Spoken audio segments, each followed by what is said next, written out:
The second myth, I'd say in most cultures, it's this idea that you can get by on 4 hours of sleep, 5 hours of sleep, 6 hours of sleep.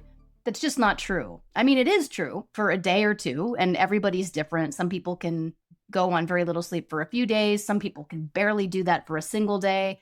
Just like everything we talk about, there's a lot of individual variation. There is no such thing as an average human being, even though statistically we treat it that way. But for the vast, overwhelming super majority of people, 5, even 6 hours simply isn't enough.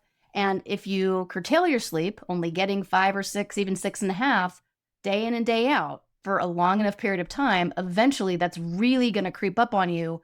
And you're going to have to pay back this accumulating sleep debt that the brain is slowly building, slowly accumulating.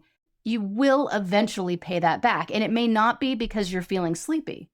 Many people do, but not all. Some people, if they're anxiously aroused, they may never feel sleepy, but they still fall asleep behind the wheel of a car, or they still fall asleep at a really inappropriate time during an important meeting.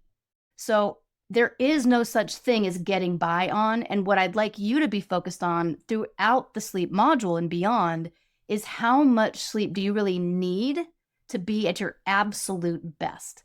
We need to get rid of this idea of hustle culture insofar as it means sleeping less, because if nothing else, I want to impress on you the science behind how much better you will be at school, at home, in terms of every important task you do in your lives if you get the amount of sleep that you need.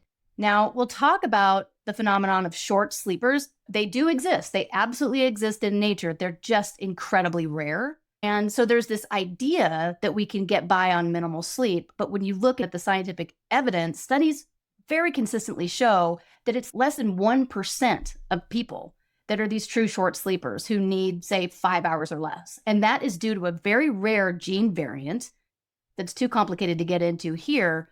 But the point of this is that most of us don't have that gene variant. So the vast majority of us suffer, we really suffer cognitively, emotionally, and in terms of metabolic deficits on less than 7 hours a night. That's true for almost all of us. And again, this is true even if you don't subjectively feel sleepy.